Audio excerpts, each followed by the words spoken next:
Assalamu alaikum wa rahmatullahi wa barakatuh. Ahlan wa sahlan wa marhaban, shabab. Today we are going to look at another verse that has been interpreted to death because we don't pretty much like it in the modern world. And that is the legendary, the infamous verse of Surah Tun-Nisa, verse 2. Okay?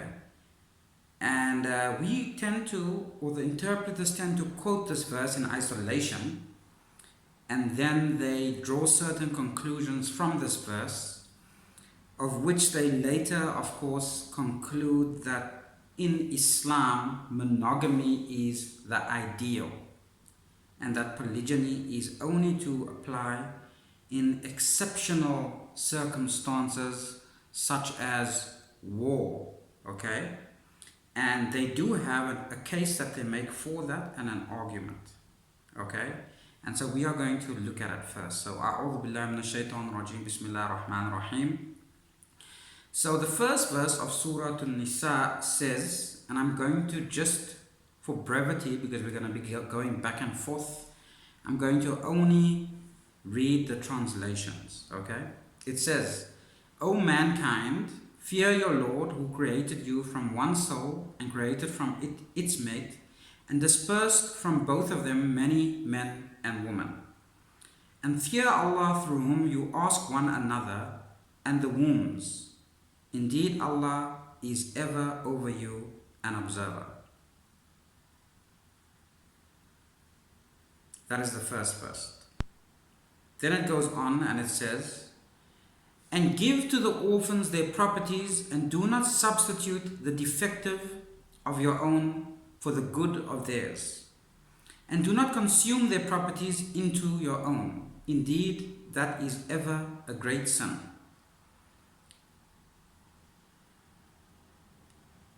The next verse, verse 4:3.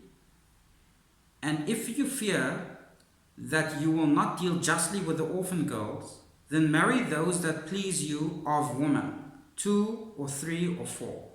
But if you fear that you will not be just to them, marry only one, or those your right hand possesses. That is more suitable, that you may not incline to injustice. The next verse, 4:4. 4 means chapter 4, verse 4. Okay? And give the woman upon marriage their bridal gifts graciously. But if they give up willingly to you anything of it, then take it in satisfaction and ease. And so we will look at this segment of verses, okay? Because again, the problem with not understanding the Quran often is as a result of decontextualizing the Quran, okay? So we will look at it in context. So I've written some notes to prepare what the argument is, okay? The modern arguments around these verses, okay? So the modern discussions, we will see, usually make certain 3 assumptions, okay? And these assumptions are incorrect assumptions. The first assumption is that monogamy is the rule and polygyny is the exception. That's the first assumption, okay? The second one is that the verse above introduced polygyny. And then the third assumption is that the verse is recommending that men marry orphans if they want to practice polygyny. And that assumption is because the verse starts with, and if you fear for the orphans, okay? If you fear that you will not deal justly with the orphan girls, then marry those that please you of women 2, 3 or 4. So because the verse starts with the words, if you fear for the orphans, then it follows to most people that this verse is then recommending that you marry the orphan girls, okay? And we will show that it is incorrect, okay? So what you need to look at is that the first part of the verse, if you fear that you will not deal justly with the orphan girls, is actually a continuation of the previous verse, okay? Which is about giving the orphans their property and not unlawfully consuming it. The situation to which it refers is that of men who have orphan women under their care and who are inclined to usurping their wealth. In other words, if you fear that you will not deal justly with the orphan girls because you are only interested in their wealth, then marry women besides the orphan girls, other women of your choice. It doesn't end there, because you will see the next verse goes on to explain that even in that case, if you marry other women, don't try to usurp those women's wealth like you may have tried to usurp the wealth of the orphan. And the verse says, and I quote, "And give the woman upon marriage their bridal gifts graciously. But if they give up willingly to you anything of it, then take it in satisfaction and ease." And so when you look at the segment of verses and the context, it clearly refers to people trying to usurp wealth and an attitude of stinginess with regards to orphans and women. So let us continue. And let us assume that the argument that many of the modern scholars make, that this verse in fact does refer to the orphan girls only, then let's follow that argument through to its logical conclusion. Okay? So if we now use the verse 3 of chapter 4, and it says, I'm going to do this exercise now. I'm going to quote the verse, but every time when it refers to marriage or concubinage, I'm going to put in orphan girls, okay, to follow through the logical conclusion. Because they say that marrying 2, 3, or 4 refers to marrying orphan girls as a mechanism for social welfare. That's the argument, the basic argument, okay? So if that is the case, then the verse should read as follows. "And if you fear that you will not deal justly with the orphan girls, then marry those that please you of orphan girls, 2 or 3 or 4. But if you fear that you will not be just to orphan girls, then marry only one orphan girl, or those your right hand possesses of orphan girls. That is most suitable, that you may not incline to injustice." The verb in the sentence, which is to marry, okay, فَانْكِحُوا مَا طَابَ لَكُمْ, okay, the verse إِنْكِحُوا, okay, to marry, cannot initially relate to orphans when applied to the polygynous bit. So you cannot say, okay, the verse refers to orphans when it comes to polygyny, okay, and then not be applied to the rest of the sentence. So hence, if the verse is saying that men should marry orphan girls in polygyny, then it must similarly apply to monogamy. Therefore, every man should only marry orphans, whether in polygyny or monogamy. Let's assume that the verse does refer to orphan girls and that it is instructing Muslims to marry orphans. Then the verse wouldn't have any bearings on what men do regarding their marriages to all other women who are not orphans. In other words, Muslim men can marry orphan girls in polygyny and all other types of women in polygyny as well. Since polygyny was already established as a practice, this verse being in relation to orphans has no bearing on polygyny in general, but will only have limited men regarding what they do with orphans. So that would happen in principle. So if we say this verse relates to orphans, then it only relates to marrying the orphans and doesn't relate to marrying other women besides those orphans. And so then all other marriage practices could go on as normal in addition to marrying 2, 3, and 4 orphan girls. That would be then the conclusion if we follow it logically, okay, and not emotionally. These arguments are mainly emotional, okay? The truth is that this verse isn't about polygyny. Rather, the subject matter is about not usurping the wealth of orphans, as you can see from the verse prior to it. Polygyny is mentioned in passing as an alternative to stingy male guardians who are after the orphan's money. When we read verses of the Quran, we need to establish what the core argument is about before we jump to conclusions. The opposition to polygyny is a good example of how a popular narrative is superimposed on the Quran because in the 21st century, monogamy is encouraged. The argument doesn't end with this verse when they try to deduce monogamy as a supposed best practice from the Quran. There are at least two other verses commonly used to explain that the Quran prefers monogamy. Needless to say, the Quran allegedly always prefers what people themselves prefer in any era, because people always impose their perceptions onto the text. They want to guide the text to what they find is best for themselves and their culture. So hence it's not surprising, of course, that now we would argue and labor the point of monogamy since we are in an era where monogamy is considered the approved norm.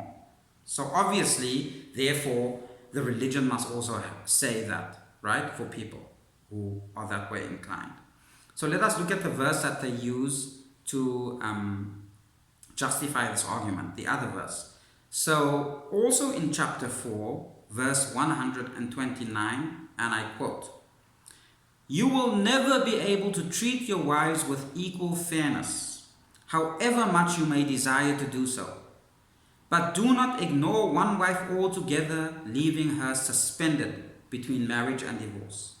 If you make amends and remain conscious of God, He is most forgiving and merciful." The common argument is that in one verse, God says, "If you cannot do justice, then marry only one." And in another verse, God says, "You will never be able to do justice to your wives." And hence, the declaration is actually a tacit denial of polygyny by God Himself. Since God is Himself stipulating justice as a condition for polygyny, and then stating that one can never do justice, God must then be saying one can never practice polygyny. Feminist Muslims are very fond of this argument because polygyny in real terms sets men apart from women in ways feminists are very uncomfortable with. The latter verse I quoted here also has a broader context, which has to do with a woman who is unhappy with her husband's disregard for her, as seen in the verse prior to the verse under discussion. And if a woman fears from her husband contempt or evasion, nushuz, disloyalty, there is no sin upon them if they make terms of settlement between them, and settlement is best. And present in human souls is stinginess. But if you do good and fear Allah, then indeed Allah is ever with what you do acquainted. And here we see again the theme of stinginess re-emerges in the same chapter. So when we look at the verse prior to the verse that they quote, which says you will never be able to do justice to your wives no matter how hard you try, we see that actually the Quran has a context for this, and as usual, these people always ignore the context. So let us go further. The terms of settlement here is to negotiate or renegotiate the maintenance to give to a wife, which is less than what would be considered fair from her perspective.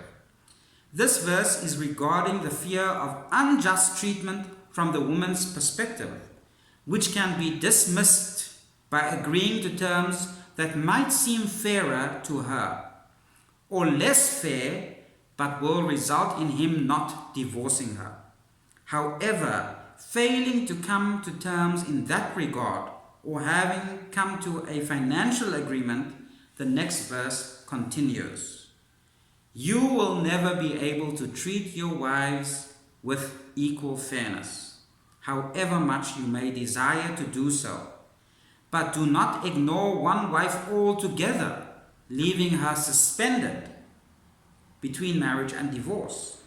If you make amends and remain conscious of Allah, He is most forgiving and merciful. The verse is saying that now you have done as God has ordered and tried to come to terms with your complaining wife who fears disloyalty from you. You have offered her new terms as part of your negotiation, but it failed, or it was unfair in nature, because you are going to pay her less than your other wives. The response of God is that you will never be able to treat your wives fairly, no matter how hard you try, okay, and you have desired to do. So judge by their estimate, okay? In other words, let me repeat that. You will never be able to treat your wives fairly, no matter how hard you have desired and tried to do so, as judged by your wife's estimate. However, despite her complaining about your being unjust and you taking a disliking towards her, do not ignore her altogether, leaving her suspended. It is a natural inclination of a man to leave a woman who constantly complains about him and simply just continue to visit with his other woman. God is saying, do not do that, but either continue to visit with her at least enough for her to still be considered your wife because you have sexual relations with her, or divorce her and be done with it. In other words, don't just leave the matter suspended in the air, but resolve it one way or another. The verse also sets up a rule according to the negotiations made with the troublesome wife. You cannot keep her as a wife even though you maintain her, while not going to her bed.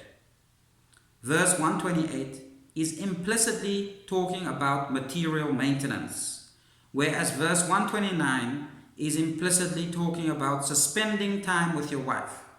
If you find your wife so repugnant that you cannot sleep with her within a period long enough, counted as 4 months usually, okay, then you should offer to divorce her.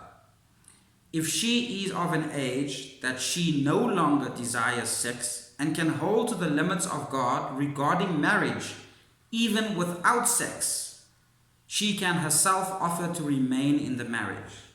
The follow-up verse makes it clear that this is actually the subject under discussion in these verses. And I quote verse 130 of the same chapter. But if they separate by divorce, Allah will enrich of them from His abundance, and ever is Allah encompassing and wise. Allah in the above verse is dismissing the insecurities people fear around divorce and the reduction of wealth. This reinforces the fact that the verses are primarily talking about maintenance in wealth. In other words, if the situation is untenable for the wife, you seem no longer inclined to, which is why she fears disloyalty from you, that you will not uphold your duties on account of disdain for her, then first negotiate new terms. These terms must include maintenance and visitations at a reduced level if agreed upon. However, the terms should not be such that the wife's situation is compromised to the extent that she no longer is a wife to you, yet still married to you, and can thereby not be a wife to anyone else. God forbids that you oppress woman. Hence, you are not to turn away from her altogether, leaving her suspended, but rather you are to go to her and continue to have sexual relations with her, or set her free if you are unable to do that because your dislike for her has become severe. If anything, the above verses discussed show that polygyny was quite normal, as was the problems of polygyny. The Quran addresses the issues of marriage in polygynous terms because it was the typical kind of marriage prevalent during and after the time of revelation. So this is what I wanted to point out.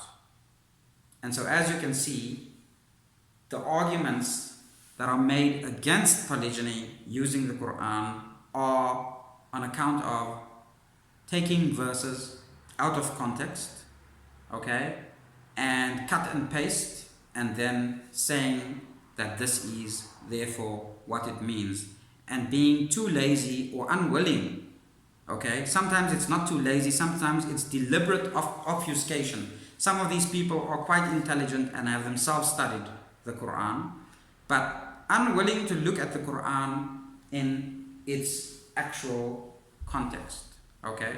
And you'll find some people will argue constantly for looking at the Quran in context, okay, and then when it comes to polygyny, they conveniently ignore the context and then cite the historical occasion of revelation for when the verse mentioning polygyny was revealed after the battle of one of these battles. I think it was the battle of Khandaq, perhaps, I'm not sure, and where now there were many women left behind because their spouses were killed, and so the men were being advised to marry the surplus woman, and so they say that is the context, the occasion of revelation. But then they ignore the literal context within the actual Quran and also the broader discussions around it within the actual Quran regarding the rules of marriage. You will see that the rules of marriage are